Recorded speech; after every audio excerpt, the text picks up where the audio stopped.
Est-ce que tu es un artiste amateur, émergent, de la relève ou un artiste professionnel?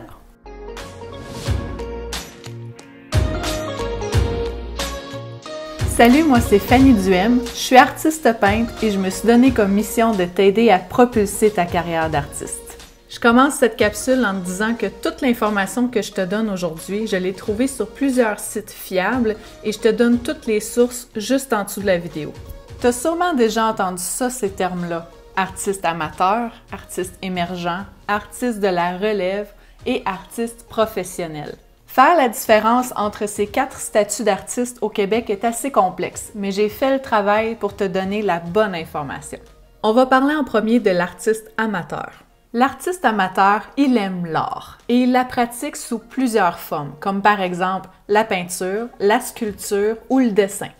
Il le fait comme activité de loisir. Il a un travail à temps plein et être artiste pour lui, c'est plutôt un passe-temps. Il ne pratique pas son art dans le but d'en tirer un revenu.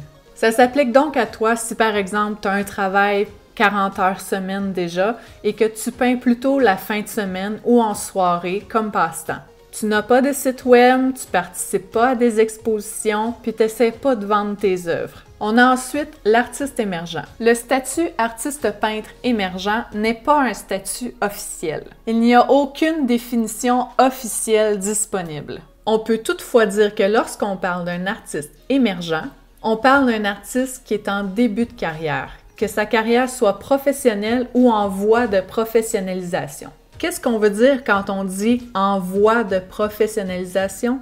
On parle d'un étudiant qui fait ou qui vient de terminer un cours en art reconnu ou d'un artiste qui a entrepris les démarches pour devenir professionnel. Un autre qu'on entend souvent, c'est l'artiste de la relève. Ici aussi, il n'y a pas de définition officielle, mais selon les informations que j'ai trouvées, on peut dire que l'artiste de la relève compte moins de 5 années de travail à temps plein en tant qu'artiste. Il peut soit avoir suivi des cours ou être autodidacte. Il a une compétence reconnue par ses pairs et il a exposé au moins une fois devant le grand public dans un cadre professionnel. On ne parle pas ici d'exposition dans un restaurant, mais plutôt une exposition comme une galerie ou un symposium. Et enfin, je suis sûre que tu aimerais ça avoir le statut d'artiste peintre professionnel. Je vais te donner pour commencer la définition officielle telle que définie par le Conseil des arts et des lettres du Québec et extrait des lois du Québec. Donc, tu dois te déclarer artiste professionnel, créer des œuvres ou pratiquer un art à ton propre compte ou offrir tes services moyennant rémunération à titre de créateur ou d'interprète. Tu dois avoir une reconnaissance de tes pairs, diffuser ou interpréter des œuvres dans des lieux ou un contexte reconnu par tes pairs. Par professionnel, on entend aussi que tu te consacres au maximum à la pratique de ton art. Tu diffuses ton art dans des lieux professionnels et tu es en contact avec le milieu artistique de ta discipline. Tu connais les rouages du métier et tu connais aussi d'autres intervenants dans ton domaine. En gros, tu restes pas dans ton sous-sol, tu sors et tu te fais connaître par ta communauté artistique. Mais qu'est-ce que c'est la reconnaissance par ses pairs? C'est de faire valider ton expérience ainsi que ton travail artistique par un autre artiste. Avoir été sélectionné par un jury formé d'artistes professionnels pour diverses occasions comme par exemple pour participer à une exposition ou gagner un prix ou une bourse. C'est fort probable qu'au début de ta carrière, tes expériences n'auront pas une grande valeur sur ton CV.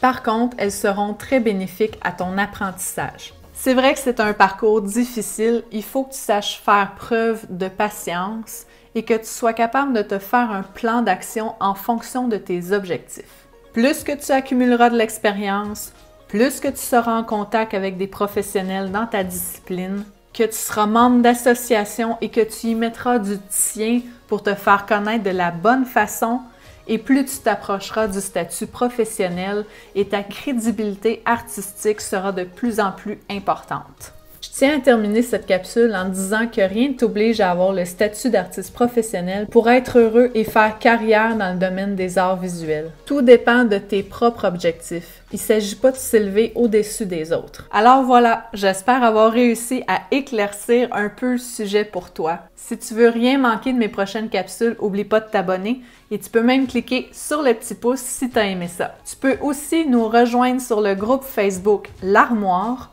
ou au fannyduhem.ca pour découvrir tous les articles de blog. Je te mets tous les liens dans la description juste en dessous de la vidéo. Merci pour ton écoute. N'hésite pas à laisser un commentaire, ça me ferait vraiment plaisir. On se voit la semaine prochaine.